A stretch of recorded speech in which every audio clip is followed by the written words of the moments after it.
Perkenalkan, nama saya Reni Antika dengan NIM 8605460119, Prodi Pendidikan Guru Sekolah Dasar UPBJJ, UT Daerah Bandar Lampung.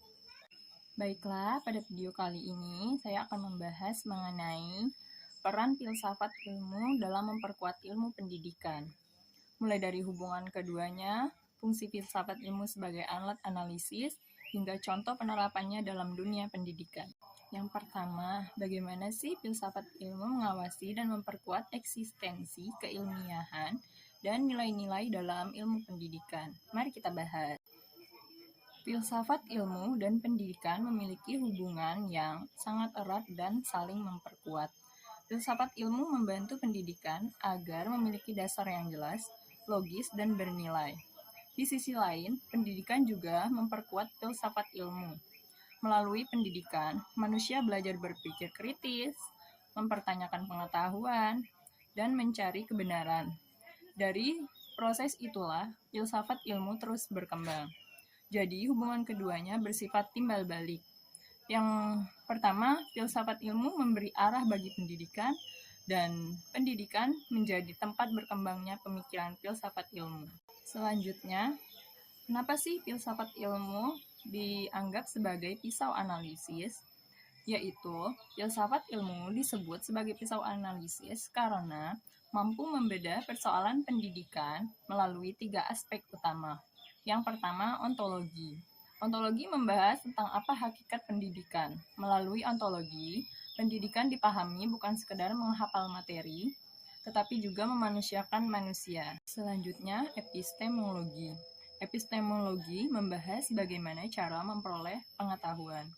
Dalam pendidikan, ini berkaitan dengan metode pembelajaran, cara guru mengajar, penggunaan teknologi, hingga validitas ilmu yang diajarkan.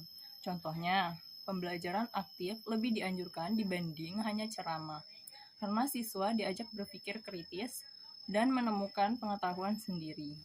Lalu, ada aksiologi. Aksiologi membahas tentang nilai dan manfaat dari ilmu. Artinya, ilmu pendidikan tidak hanya mengejar kecerdasan akademik, tetapi juga etika, karakter, tanggung jawab, dan manfaat sosial. Karena itu, pendidikan harus menghasilkan manusia yang pintar sekaligus bermoral.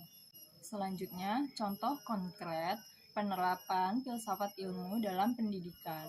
Penerapan filsafat ilmu dapat dilihat dari berbagai praktik pendidikan.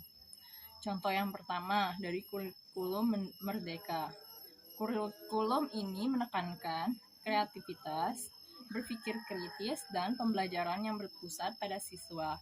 Ini menunjukkan penerapan epistemologi karena siswa tidak hanya menerima informasi, tetapi aktif membangun pengetahuan. Lalu, contoh yang kedua, pendidikan karakter. Sekolah tidak hanya mengajarkan matematika atau sains saja, tetapi juga kejujuran, disiplin, toleransi, dan tanggung jawab. Hal ini merupakan penerapan aksiologi karena pendidikan diarahkan pada nilai dan manfaat bagi kehidupan. Contoh yang ketiga, penggunaan teknologi dalam pembelajaran. Guru sekarang menggunakan video interaktif, aplikasi pembelajaran, dan diskusi digital. Namun, filsafat ilmu mengingatkan bahwa teknologi harus digunakan secara bijak dan tetap memperhatikan nilai kemanusiaan. Kesimpulannya, filsafat ilmu memiliki peran penting dalam memperkuat ilmu pendidikan. Karena filsafat ilmu membantu pendidikan memiliki dasar yang ilmiah, arah yang jelas, dan nilai moral dan kemanusiaan. Melalui ontologi, epistemologi, dan aksiologi, filsafat ilmu menjadi alat analisis untuk memahami dan menyelesaikan berbagai persoalan pendidikan. Karena itu, pendidikan yang baik bukan hanya menciptakan manusia yang cerdas, tetapi juga manusia yang berpikir kritis, bijaksana, dan berkarakter. Ilmu tanpa nilai dapat kehilangan arah, dan pendidikan tanpa filsafat dapat kehilangan makna. Terima kasih.